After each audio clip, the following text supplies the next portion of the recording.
Waalaikumsalam. Pangapunten abdi ngaganggu akosna. Hatur nuhun Bapak atas kesediaannya. Perkenalkan, nama saya Dina Yati. Nah, saat ini saya lagi ikut pendidikan calon guru penggerak angkatan 90. Dan kebetulan di modul 3 unit 1 tentang pengambilan keputusan itu ada tugas terus wawancara dengan kepala sekolah terkait dengan hal-hal yang berkaitan dengan pengambilan keputusan di kebijakan di sekolah tersebut. Ya, mungkin langsung aja ya Pak ya. Ini sebenarnya sini ada 8 pertanyaan yang mungkin nanti Bapak bisa cerita ya apa yang sudah Bapak lakukan di sekolah. Nah, untuk pertanyaan yang pertama, nah selama ini kan Bapak sebagai kepala sekolah mungkin udah melakukan buana ya Pak ya, kemana-mana gitu ya. Nah, ini pertanyaannya, bagaimana Bapak dapat mengidentifikasi kasus-kasus yang merupakan dilema etika atau dilema rujukan moral? Mungkin Bapak bisa memilah mana dilema etika, mana yang rujukan moral.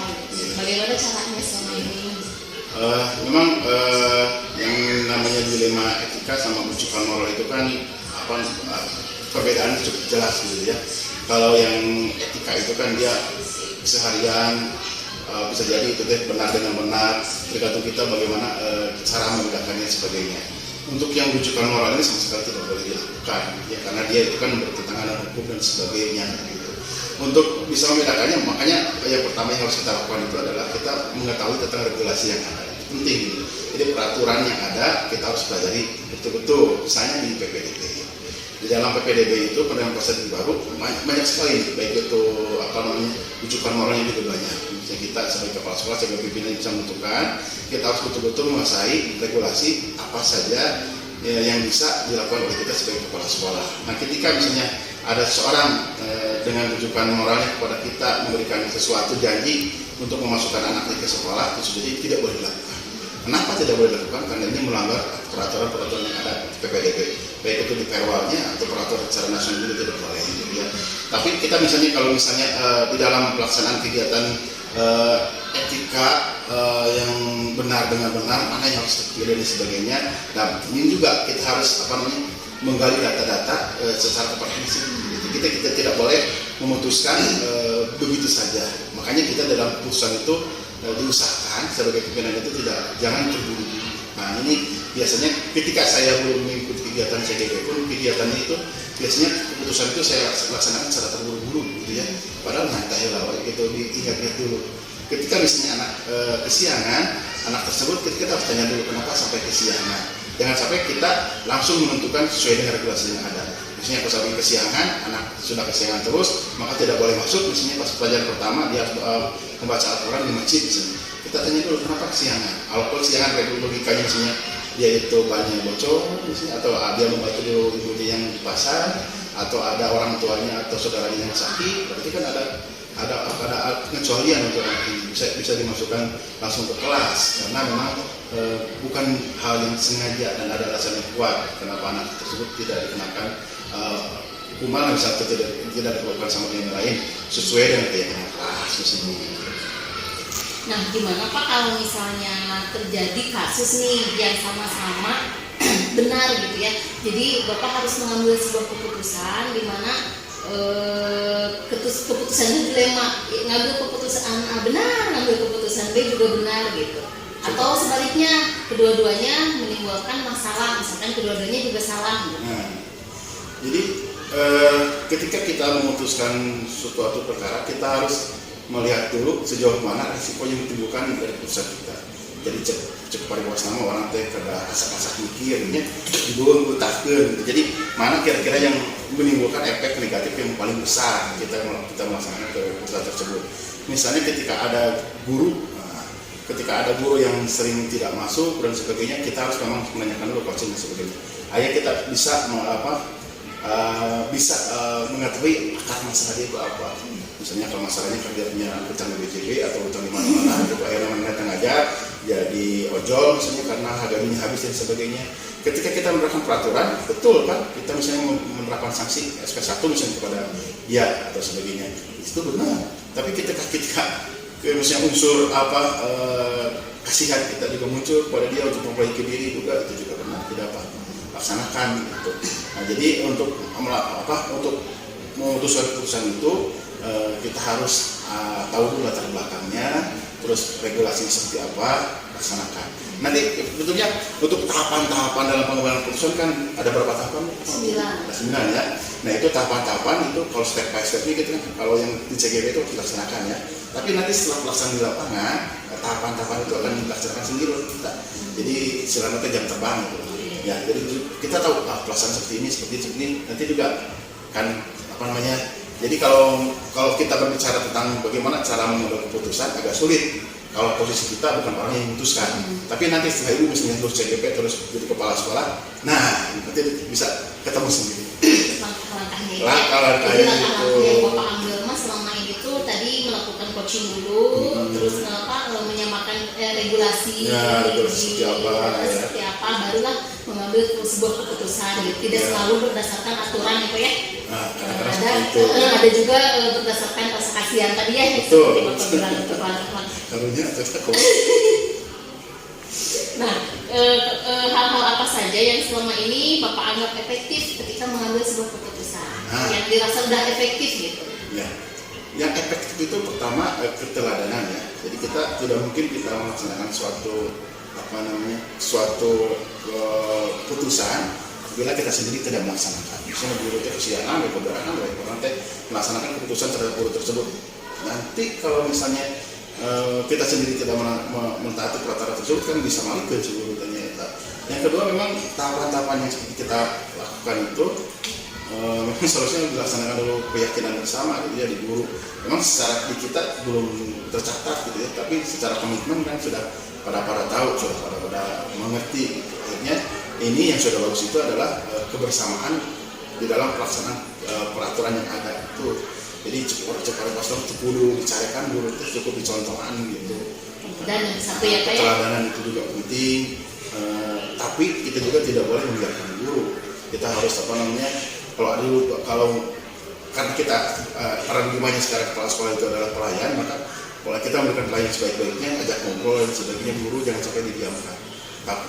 Karena sentuhan kita sebagai kepala sekolah, kalau kita kadang-kadang kita merasakan mah biasa, jadinya hal yang sederhana buat kita. Tapi belum tentu untuk yang kita ajak ngobrol mungkin hal yang luar biasa begitu. Perhatikan ya. Gitu cepat. Nah itu luar biasa. Ceguru bapak benernya perhatian dan sebagainya. Itu juga bisa dilaksanakan gitu. Nah selama ini ada nggak Pak tantangan gitu ya ketika mengambil keputusan seperti yang tadi kan Bapak tadi prosedur ya Pak ya dalam langkahnya gitu. Nah tantangan bagi Bapak sendiri ketika mau mengambil keputusan itu ada nggak tantangan terbesarnya gitu apa? Ya ini ya contoh konkret ya misalnya tantangan ketika kita melaksanakan regulasi tentang PPDB misalnya. Tentang PPDB itu kan jelas tahapan-tahapannya. Ada penerimaan yang non akademik, bidang prestasi akademik, misalnya raport, bidang prestasi perlombaan. Yang kedua ada zonasi dan sebagainya, kan aturannya sudah jelas. Tetapi kadang-kadang tekanan itu datang, misalnya kita yang memaksa kita kadang-kadang harus di luar konteks tersebut melaksanakan. Misalnya tekanan dari LSM, atau tekanan dari masyarakat dan sebagainya. Jadi tetap saja kondisivitas lembaga itu juga harus diperhitungkan gitu. Tidak bisa diabaikan gitu. Itu tantangan yang paling besar. Sebetulnya kalau dari pimpinan itu karena sama-sama mengerti tidak ada tekanan seperti itu. Tapi yang dari luar ini yang mereka kadang-kadang tidak mengerti dengan peraturan yang ada. Yang penting yang asup ya, misalnya lingkungan sekitar, tokoh masyarakat, LSM, anggota dewan dan sebagainya. Nah, untuk menyelesaikan itu Pak, Bapak biasanya ada waktu nggak, jadwal khusus? Misalkan tadi kan tantangan terbesarnya itu misalkan dari LSM ya, dari lingkungan luar. Bapak membuat jadwal khusus nggak, misalnya bertemu dengan mereka atau gimana gitu? Saya tidak bertemu, saya gabung.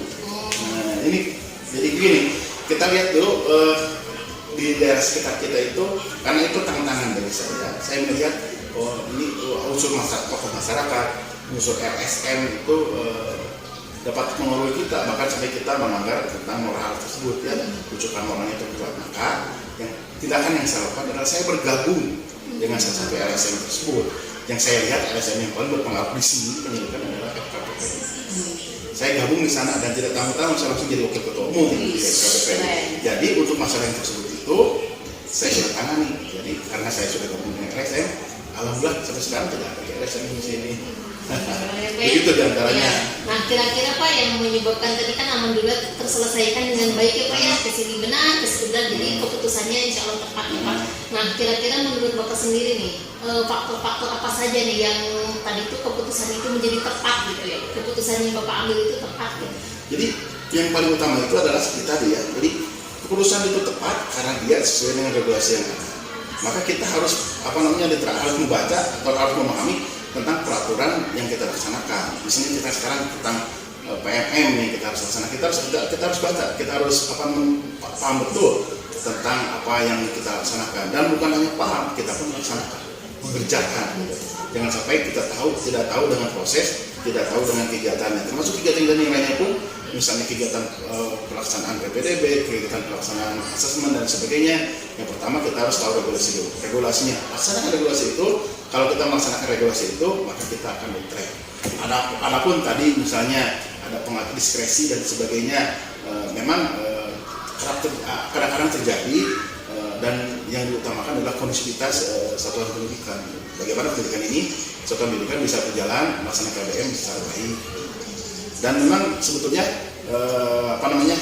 tekanan-tekanan tadi terjadi karena mereka tidak tahu tentang aturan. Maka seyogianya ketika kita melaksanakan sebuah regulasi, misalnya tentang PPDB yang paling mensoal itu, maka kita harus mengumpulkan seluruh stakeholder yang ada, kita beri pemahaman kepada mereka, sosialisasikan tentang pelaksanaan regulasi PPDB tersebut. Biar mereka mengerti, oh ini mau bisa melaksanakan. Oke, enak secara regulasi seharusnya untuk daerah kelurahan kita RW itu sebenarnya keterima, karena kan radiusnya tidak lebih dari 500 meter. Yang di bawah 500 meter itu masuk semua gitu ya. Jadi secara aturan itu yang sekitar sini bisa diterima. Dan yang kadang-kadang yang menjadi masalah adalah bukan warga daerah sekitar, tapi saudara RT, saudara RW itu misalnya dipaksakan. Kan berarti selama ini pengambilan Bapak keputusannya ketika ada masalah kan menggunakan jurnal etika ya Pak ya? Tidak menggunakan rujukan moral. Jangan. Nah, kira-kira nih Pak, menurut Bapak sendiri pengalaman yang bisa dipetik ya, hikmah dari yang Bapak ambil dengan menggunakan dilema moral itu untuk Bapak sendiri atau untuk misalkan bawahan-bawahan Bapak ya, guru-guru di sini seperti apa Pak pengalaman? Sebetulnya ini agak isin nerangkan. Jadi saya pernah ketika saya jadi wakil itu terbujuk dengan rujukan moral. Jadi dampaknya itu sudah terasa. Kita sudah misalnya mengkondisikan anak untuk diterima di sebuah SMP misalnya, dan ternyata yang kita titipkan itu orangnya meninggal dunia misalnya, atau tidak sesuai dengan janjinya, maka kita akan terkena dampaknya dengan uang kan. Itu kan saya yakin belum pernah tergoda semacam itu, karena sudah mendengar kata-kata dari saya, kalau melaksanakan ini akibatnya ini. Saya pernah melaksanakan akibatnya pahit gitu, enak orang teh. Akhirnya kan setelah kita jadi ini, kita tidak melaksanakan orang apa. Nah, kalau kita yang pernah melaksanakan, kita tidak perlu merasakan, cukup berbelajar dari pengalaman. Dan ayo kita contohin. Alhamdulillah ya Pak. Ya sih Pak, ini beberapa wawancaranya alhamdulillah udah dijawab dengan sangat tepat, efektif ya Pak ya. Terima kasih banyak waktunya. Mohon maaf nih jadi mengganggu aktivitas Bapak di sekolah ini. Ya mungkin kita akhiri ya Pak ya sesi wawancara ini dengan baca hamdalah bersama-sama. Alhamdulillah.